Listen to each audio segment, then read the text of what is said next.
Thank you very much. I'm delighted to be here with you and with the gentlelady from Florida. Mr. Speaker, America's immigration laws are like an admissions policy for the country. How do you get into America? Who gets kicked out of America, and for what reasons? Our immigration laws today will get you kicked out, deported from the country, if you commit rape, other sex offenses, domestic violence, or indeed any other crime of violence. That's the law today.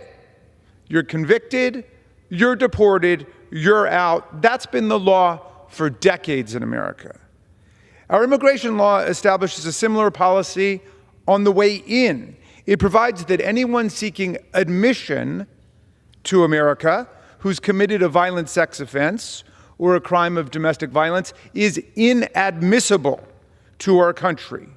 Since the 1930s, case law has made it perfectly clear that rape, domestic violence, and sexual battery are all, quote, crimes involving moral turpitude, which make the perpetrator inadmissible to America. That's been the law in our country for decades. So, what does H.R. 30 add?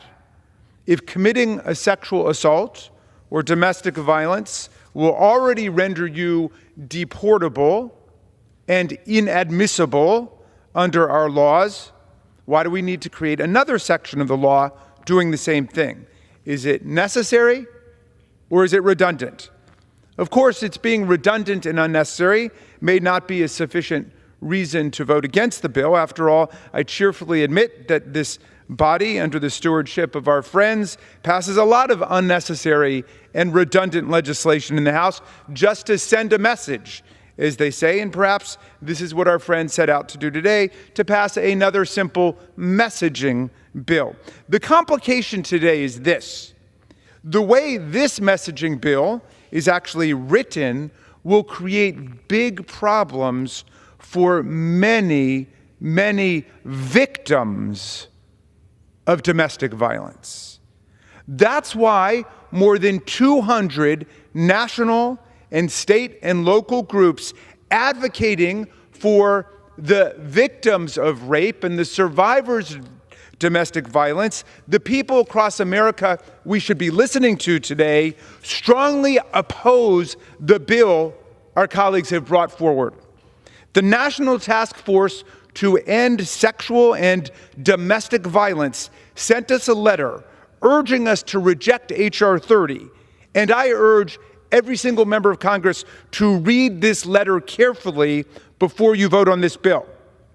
The groups fighting domestic violence warn that this legislation, quote, can ultimately have devastating consequences for immigrant victims of domestic violence.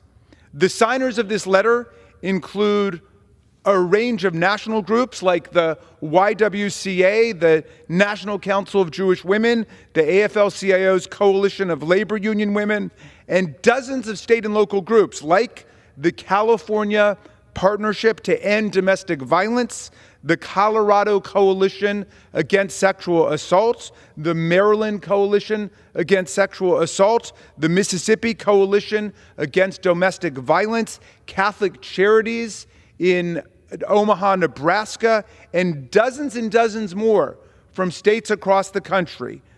Please read this letter. These are groups working to change the law and the culture to stop rape and domestic violence in our country, but they see that this poorly drafted legislation would end up harming untold numbers of victims of domestic violence themselves, the putative beneficiaries of the act. And here's why. When it comes to crimes involving moral turpitude, there are exceptions in the law to protect domestic violence victims who often get swept up in the very laws designed to protect them. Anyone who's ever been a prosecutor or a public defender in this chamber knows that it's common for abusers to accuse their victims of domestic violence themselves and assault, sometimes truthfully, often falsely, but in any event, it's well known that the victims get arrested, prosecuted, and sometimes even convicted simply for defending themselves and fighting back against their abusers and rapists. Here's a real-life example drawn from the domestic violence survivor advocacy groups opposing their legislation. A young woman on a student visa here was trapped in an abusive relationship, and her estranged boyfriend tried to rape her. She fought back, biting his ear and drawing blood. She then called the police to report the rape, but upon seeing the boyfriend's injury, the officers also arrested the female victim, whose language skills kept her from comprehensively explaining what had happened at that point. She spent several days in jail and was ultimately convicted of misdemeanor domestic violence. But the judge sentenced her to time served once she got a lawyer and translation services, which allowed the context of her violent abuse that she'd been enduring to become made plain to the police and the court.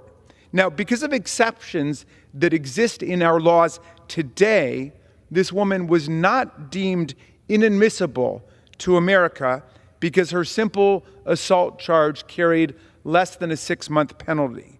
But under the new bill, which would establish inadmissibility without any waivers or exceptions at all for victims, she would clearly have to be deemed inadmissible to America. No exceptions would exist any longer for domestic violence victims who have committed minor crimes in the context of resisting their violent abuse. This means that the victim in this case, who's legally in the United States on a student visa while she attends college, would be barred permanently from obtaining a green card or any new immigration status simply because she was a victim of an attempted rape who fought back against her attacker. With no ability ever to adjust her status under the law, she would be deported and kicked out of our country permanently. Now, some might say that this is the price she should rightfully pay for biting or hitting back at her violent abuser. But do we really want to say that we would not want our daughters or sisters or mothers to do the same in that situation? Should we really compound the horrors of domestic violence and assault with a harsh immigration penalty on victims? Do we want to give domestic abusers more power over their victims by giving them more opportunities to file charges, true or false, against their victims to keep them from reporting their abuse to authorities? It seems we live in a time, Mr. Speaker, when it's very easy to forgive sexual abusers, assailants, rapists, and sexual harassers who have a lot of power and wealth in society, but very hard to forgive their victims for fighting back. Look what's going on across the hallway. Secretary of Defense nominee Pete Hegseth has been credibly accused of sexually assaulting a woman at a conference in 2017 and entered into a major private financial settlement over the charges. And there are people planning to vote for this legislation today who also support his nomination. Education Secretary nominee Linda McMahon and her husband were recently sued for failing to act on credible allegations of sexual abuse within the World Wrestling Entertainment Organization. And of course, the president-elect's initial pick for Attorney General Matt Gaetz faces numerous allegations of sex trafficking, a minor, and statutory rape. There are civil adjudications of sexual abuse going to the very top of the new administration. The law, as it stands today, and as we've had it for decades, provides for waivers to protect the immigration status of victims of domestic violence who are charged with fighting back against their abuser. While the proposed bill would retain waivers for victims in the deportability context, it would not allow for waivers or exceptions in the inadmissibility context. I don't know why this asymmetry and discordance were written into this legislation, whether it was deliberate or just accidental. But the upshot is that the entire national movement working to arrest and reduce domestic violence in America is now opposing this bill that claims to be in support of the victims of domestic violence. We note another serious problem with the bill, which makes it backfire again against victims. It would significantly expand the definition of domestic violence to include the statutory Violence Against Women Act definition that is used for the civil context of grants and funding. This much broader definition was never designed to be used in the criminal law. In fact, the definition explicitly says that it covers conduct, quote, that may or may not constitute criminal behavior.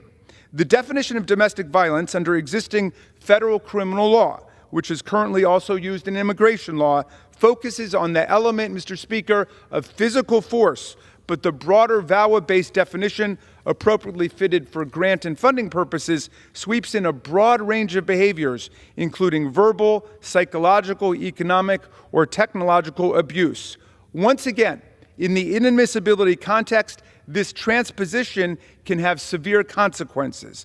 Imagine a domestic violence victim covered by DACA who flees her abuser and removes half of the money from their joint bank account, enough to get a drain or a bus ticket to get away. Imagine the abuser calls the police and claims that she stole money from him and committed a theft. By merely admitting to the fact that she took funds out of their bank account, the victim could end up being deemed inadmissible and then removed from America. Remember, the new inadmissibility grounds created by this bill do not require a conviction, but a mere admission of the underlying facts. The point is clear. If our goal is to, quote, prevent violence against women by illegal aliens, as the bill's title says, our current criminal and immigration laws already do that. We have strict punishments in place for anyone who commits such crimes, including deportation and inadmissibility for foreign nationals. This bill will only make the immigration laws much harsher on the victims of domestic violence, sexual battery, and rape, which is the opposite of what we should be doing. America, when it lives up to its ideals, Tom Paine said, will become an asylum to humanity. Not an insane asylum, mind you, but a place of refuge for people seeking freedom from religious, political, and economic oppression, and also, we might add, the kind of private gender violence that creates oppression and tyranny in the home. 2 centuries later, Ronald Reagan echoed this sentiment, reminding us that America was a shining city upon a hill, a refuge for all the pilgrims from all the lost places who are hurtling through the darkness toward home. Last year, we celebrated the 30th anniversary of the Violence Against Women Act, and we must continue our work to oppose the tyranny of domestic violence over women in our country. But this legislation would set back our efforts to protect survivors and to stop abuse. I ask the majority to reconsider this legislation, and for my colleagues to join us in opposing it. I reserve the balance of my time.